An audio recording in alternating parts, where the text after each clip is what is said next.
Welcome to this brief presentation on supporting mental health in New Zealand health population through art therapy, reviving humanities in medicine.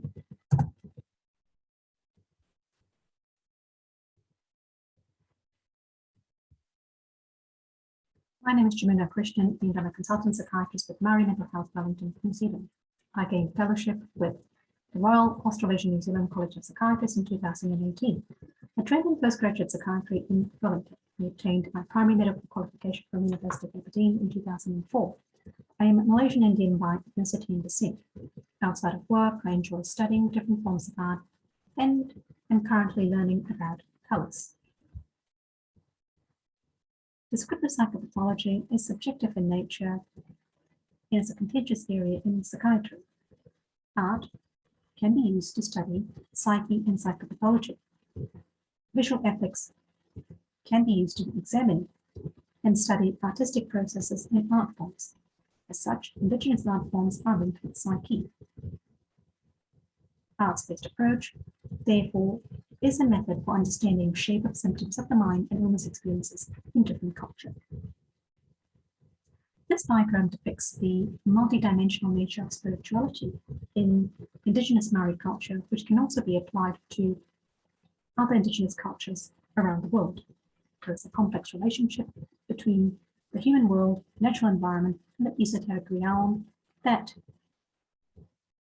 encapsulates spirituality. And so spirituality is a way of being for Indigenous people. The traditional notion of well-being related to spirituality diminished with Western psychiatric concept. Loss of specific art practices meant loss of art and loss of form of transmission of culture and tradition and ways of being. The slide here depicts a mix of primary and contemporary Maori art forms. Traditional art forms have psychological perspectives.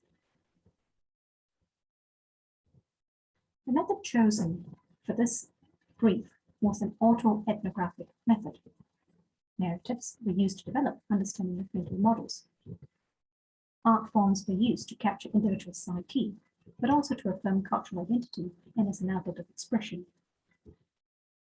Themes of mental models were identified as trauma, colonization, and disconnection from identity.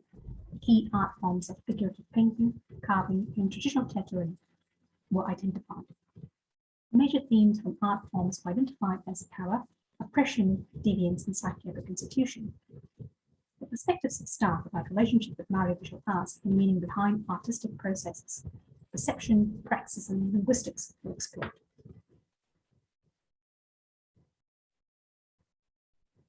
And here depicts the broad discussion with the various individuals in this inquiry that included staff perspectives, cultural therapist perspectives, psychologist, consumer advocate, non-Indigenous child and adolescent psychiatrist.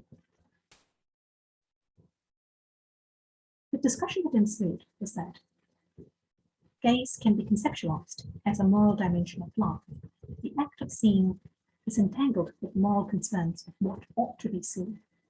In a way, it is a visual reflecting of social, cultural, and religious spheres. And therefore, the challenge to the conceptualization of gaze is what makes us see in a certain way is determined by our character, and what we see forms our character. And so the discussion continued to the functions of visual art forms, which can follow in several ways. It can be used to selectively make an interpretation of the environment. It can oppress attempts of revival of old and new practices. It provides a window into cultural and political context of the art forms and practices. It's a medium for ethical reflection, and it's also a source of understanding the expression of wildlife. Visual ethics encourages thinking on visual culture in the following ways. It expresses normative tensions and ambiguities that have been written forms of communication. It allows the intentions of visual communication, an understanding of traditional art forms and history, an ambiguity that allows for rebellion.